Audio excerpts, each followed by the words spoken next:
أكثر 5 لاعبين أناقة في العالم. الرقم الثاني سيصدمكم، لا يوجد لاعب في التاريخ استطاع ارتداء هذا الذوق الغريب والمميز.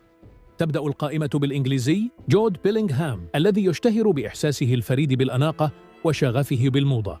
غالباً ما يرى وهو يرتدي ملابس أنيقة ومتطورة سواء داخل الملعب أو خارجه، بأسلوب خاص يجذب انتباه الملايين من المتابعين، حتى أن البعض بدأ في تقليده. في المركز الرابع يأتي لاعب خط الوسط الألماني توني كروس، الذي يعتبر أيقونة حقيقية في عالم الموضة. دائما ما يكون كروس في قمة الأناقة التي يغلب عليها طابع البساطة، ولكنه لا يخشى تجربة الأساليب الجريئة والمبتكرة في بعض الأحيان. في المركز الثالث يأتي كريستيانو رونالدو، اللاعب المعروف أيضا بإحساسه الراقي في الأسلوب، فهو يجمع بين الملابس العصرية ولمسته الشخصية الفريدة. على عكس باقي اللاعبين الذين يفضلون ارتداء ملابس غريبة، يظل